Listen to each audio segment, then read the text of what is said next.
Hey sis, are you there? I heard something was going on with you, but I'm glad that everything seems to have settled down now. I always knew that you were so nice, but I can't believe that you put yourself through all of that just for me. You really are too kind. Do you know that? Tracy, I really wasn't doing what I did for your sake, you know. I broke off my engagement with my fiancé because I caught you two having an affair with each other. Well, I know, but you were engaged to a CEO. You know that it's always been my dream to marry a rich man, right? I don't even know what to say to something like that. Is that supposed to be an excuse? Well, I've just always wanted to live like a spoiled princess, you know? I really don't know. What in the world does that even mean in this day and age? Besides, where did a dream like this even come from? It isn't like we were horribly poor or fantastically rich growing up. Well, I know, but that doesn't mean that I can't want to marry someone who is really rich, because if I did that, then I would never have to work another day in my life. And now I found that man after all this time. It really is like a real-life Cinderella story, isn't it? I don't remember the scene in Cinderella where one of the ugly sisters steals her prince away. Are you sure we were watching the same movie growing up? Oh, come on. You can't actually be mad at me for taking him for myself, right? Don't you know that all's fair in love and war? You just gotta get over this. You think this is something someone can just get over? This isn't a toy or something that you stole from me this time. We aren't kids anymore. You're right, we're adults, and I think that you're forgetting your place right now. I stole your fiancé from you, and that's a fact. You just need to accept the fact that you've been dumped for the better woman. You think I've been dumped? Please, I wouldn't have taken Jerome back if he came begging for me to take him back. I wonder if you have any idea just how pathetic and desperate you sound. I really don't care what you have to say about this anymore. I am through with the both of you. You really don't get it. You aren't the one calling the shots here. Jerome left you for me. Do you understand that? And it's because you weren't enough for him. He chose me over you because it's clear that I'm the better choice. And that's why we had an affair behind your back, because you couldn't make your fiancé happy and now he's left you. I really don't care how you try and frame it. It is true that Jerome cheated on me and that's why we're not getting married. But do you see me crying and moaning over losing him? Whatever, I just know that you've gotten better at hiding it now, but you've always been a little crybaby ever since we were little. Now who's the one trying to act all tough? We both know that you were the one who would resort to tears right away. You're just trying to project your feelings onto me, but it's not going to work. You think that I'm crying over getting your fiancé? As if. I think it's hilarious. I couldn't be happier about this. You have no idea how long it's been my dream to marry someone like a CEO and never have to work again. It's like my whole life has been leading to this moment. You really have no idea what you're talking about, do you? But whatever, what's done is done. Oh, come on! You can't just be taking it that easy. Can't you send me a message in all caps or shout at me over the phone or something at least? I'm not going to do that, but you should know that Jerome is not a CEO. What in the world are you talking about? Of course he's a CEO. He's the boss of the company that you work for, isn't that right? Actually, we have joint management of the company, if you must know.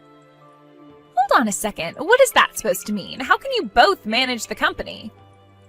Well, I actually started the company with my startup capital. Jerome just snuck his way up the ranks using connections of his. The company is, however, all mine. This doesn't make any sense to me at all. What in the world are you talking about? I mean that when we first met while working for different companies, I had just established mine, and as it grew, Jerome showed interest in helping out. Then we started to talk about getting married. After I got pregnant, the board insisted that I have a co-manager in case anything happened to me, and they selected Jerome. So then, you two had the same job at the same time, but the company was really yours? But then, I don't get it. Are you telling me that you're also the CEO of a company? I would say I'm more CEO than Jerome. After all, it was my money that began the company. And I'd double check about Jerome still being a CEO since he would have been fired by now. Fired? What do you mean by that? I mean that once the board found out that Jerome was cheating on me, they asked him to step down and began a full investigation into him. It turns out that he was using company money to take you out for meals and on dates. So the board had more than enough evidence to fire Jerome right then and there. In fact, I believe all of this happened last week. Last week? Are you sure? He hasn't told me anything about any of this. Well, you might want to go and try talking to him about some of this in that case. But then, doesn't this mean that Jerome isn't even a CEO and that I won't actually be marrying a really rich guy? That's what you're worried about? I tell you that Jerome was embezzling from the company, something he could go to jail for, and that's all you care about? You're just lucky the board already agreed not to press charges as long as Jerome pays the money back. Of course, we are prepared to press charges if that doesn't happen.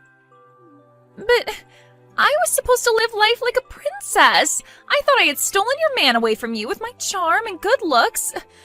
But now you're telling me that the man I stole from you doesn't even have a job? Yeah, and I don't imagine he has much in the way of savings, given how lavishly Jerome likes to live. But why didn't you say anything about this to me sooner? You should have warned me about him. Ugh, I never want to talk to you again. Are you really saying that to me? Oh, that message isn't showing up as read.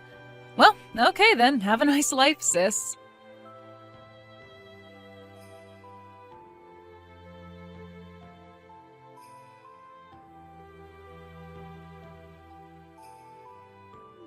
Hey Mabel, are you there? What the heck is the matter with you, huh? Why the heck did you have to go and tell your sister that I wasn't the CEO of our company anymore, huh? First of all, it isn't our company. It's always been my company. Second of all, don't be upset just because I told my sister the truth. Not only about your job, but also all about how you were fired. After all, it's not like I ever promised that I wouldn't tell her. You little... Don't you realize what you've done? Now she doesn't want to marry me anymore. You've messed up my whole life with this. Oh, so you mean you've managed to fumble marrying 2 women now? You've really got to work on that, Jerome. You would like to think so, wouldn't you? But it shows what you know. And just what is that even supposed to mean, huh? I mean that I wanted to see how you would react. The truth is that I talked to your sister and smoothed things out. So we're still going to be getting married. And just what kind of lies did you have to tell her to get her to go along with that?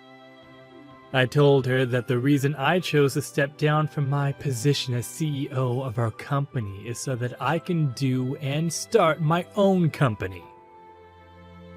And I've already been preparing for this for a long time. After all, I was the one who took our company to where it is today. I know all about how to raise a successful company from the ground up now. You're really going to start a company all by yourself? What? Like it's hard? I'm going to start a company and it's going to grow far beyond what you could ever imagine. I'll dominate the industry and become untouchable. Well, you might know how to found a company, but that doesn't mean that you're any good as a manager. And I don't think you've ever shown any promise there anyways. Are you kidding me? You're just jealous because I left you and our company to go start my own with my new woman. You can't actually think that I'm jealous of either you or my sister, right? You realize how stupid you sound, don't you? Whatever. You're the one who doesn't know what you're talking about. Tracy and I are going to live happily ever after while your company just crumbles without me. Just stay out of my way and never try to interfere with my life again. I really don't care what you and my sister choose to do with your lives, but you do realize that you need capital to start a business, right? Do you have that kind of money? Because I know that you still owe me for the legal fees from your affair. You think a genius like me needs to waste my brain power on small details like that? I have big plans, and when I tell them to the bank, they're going to have to give me my loan. And I'll get the loan and start my company and have everything up and running in 6 months. 6 months, huh? You really think you can handle doing all that in such little time? Well, in that case, I want you to pay me what you owe me right now. This is why you always used to get on my nerves. The second you saw that I was going anywhere in life, you would always find a way to try and hold me back. Why can't you just be more like your sister and let me do whatever I want without making little comments on it? If you've got a problem with constructive criticism now, just wait until you're in a boardroom meeting. Besides, you knew that I was like this when we first started dating. Did you really expect me to change? You know, I never even wanted to be engaged to you. But I knew that it was the only way to hold on to my position and my power. But then I met your sister, and I realized I didn't have to sell my soul to live like this. What your sister and I have is true love, and it's going to give us the success we need. Well, I really do hate to stomp on your dreams, but let's just hope that it's true love that you two have. Of course it is! We've tied together and nothing is ever going to come between us. Well, good luck with that. I just hope that you two can stay together long enough to be married. You'll see. We'll prove you wrong. We'll prove everyone wrong. And then you'll realize that you should have never underestimated me. Just now that I'm never going to work with your company again. So when I'm dominating the industry, you'll have to struggle just to keep the lights on. Well, you have to go found your own company and get it off the ground first, so good luck with that. And do hurry up and send me the money that you owe me, okay? Oh, you'll just have to wait for that. But don't worry. Once I have all my success, I'll be sure to pay you back that money with interest. And then you'll realize that that's only a taste of the wealth I'll have. Then you'll see how wrong you were about me.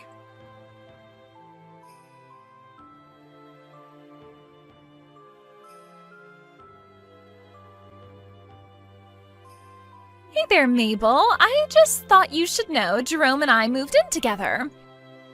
At first, I was worried about all the things you were telling me about him, like how he wasn't a real CEO or how he embezzled from the company. But then he finally started his own company. And now we've moved into an amazing condo, and we're the happiest that we've ever been. It's amazing. You moved into a condo together with Jerome? Because I haven't even heard anything about him creating a new company. Well, I suppose that's probably because Jerome just runs in different circles from you, doesn't he? This is where we're going to move into. He told me that he already paid for the condo and that they're just getting it ready for us. Oh, wait a second. I think I recognize that view. Isn't that Mammoth Towers? You mean even you've heard of this amazing luxury condo building? Yeah, I have, actually. Do you know what room you're going to be living in? And just why would I share that with you? Don't tell me that you're going to try to break in and try to steal Jerome away from me. Because you should know that the building has guards in it and someone like you won't be allowed in. Right. Well, in that case, I guess you shouldn't worry about telling me the room number. Whatever. If you must know, the room number is 2305. So you're on the 23rd floor then? That's right, we're almost at the very top of the building. I've never gotten to stay in a place so nice. We're finally going to have our happily ever after. Well, it's just kind of funny because that's my unit. Wait, what? What in the world are you talking about? Do you really think I'm going to buy a lie like that? You have to come up with something better. I'm not kidding you at all. I own unit number 2305 in Mammoth Towers. Oh, just stop it already. Jerome sent me that photo from his phone. He was inside the unit and everything. There's no way that you own the building that we're about to move into. That doesn't make any sense at all. Well, yes, I'll say the interior does look like it's changed a lot. Although you should know that I got that unit because we bought it from Jerome's parents. But the building was under his dad's name for a while. Well, now you're not making any sense at all. How can it be your unit if it's under Jerome's dad's name? Okay, I guess I'll have to explain the whole thing then. So, that building was finished about a year ago. Around then, Jerome's dad thought to invest in the building company, thinking he would see some big returns. He bought a unit hoping to make a quick buck flipping it, but he wasn't able to pay for the whole thing. So then he came to me and asked me to buy it. So then, you're telling me that you bought this unit from Jerome's dad who couldn't afford to get one himself? Pretty much, yeah. But now that I look at this photo, I can see that this is from when Jerome's dad still took care of the place. And that's why it's so different from how I have the unit looking now. But this can't be right. I mean, Jerome said that he and I would be moving in there. I already have my bags packed and everything. Well, I don't know what to tell you, except that it's not Jerome's place to choose what to do with it. How could you do this to us? What's the matter with you? I didn't do anything. In fact, you were the one who said that you never wanted to talk to me again. So how is this all coming back onto me? Because we're supposed to go and live in that big condo building. We were supposed to have our happily ever after there. Why do you always have to ruin things for me, Mabel? You're the worst sister ever. Look, I know this is probably a lot for you to take right now, but you can't blame this on me. But it's not just now. You've always stolen everything I wanted from me, even when we were little. I didn't steal anything from you. In fact, you would always take from me. Whenever I tried to get it back, you would instantly start crying to get Mom and Dad on your side. But it's not fair. I want to live in that big condo. It should be all mine. Well, it was never yours nor Jerome's to begin with. A while ago, Jerome's dad needed money right away and offered to sell me the condo for the price he had put into it. I bought it and have been living there for a while. That's how I know that the interior looks different now. I don't know why Jerome thinks you two are moving in, but it's just not going to happen. If anything, I think that this is just one small part of a much larger lie that he's telling you. But this really isn't my problem anymore. Please don't bother me with stuff like this ever again.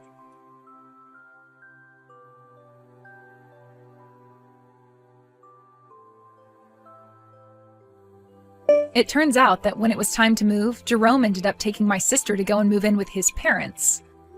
Apparently, they were in serious debt, and this was part of the plan to use Jerome and Tracy to pay off their debts. Tracy was messaging me, begging to help get her out of there, but I just read her texts and then blocked her number. She tried living with them for a couple of months, just hoping that this was all part of Jerome's plan to start his own company.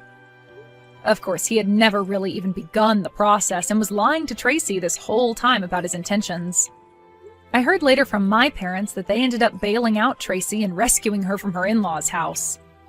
Now, both my mom and dad are keeping a very close eye on Tracy and making sure she finds a job and learns some responsibility. As for me, life went on as normal. Nothing Jerome or Tracy did really ever had a chance to affect me. I told my parents that I wouldn't be doing anything to support my sister, and they understood and agreed with me.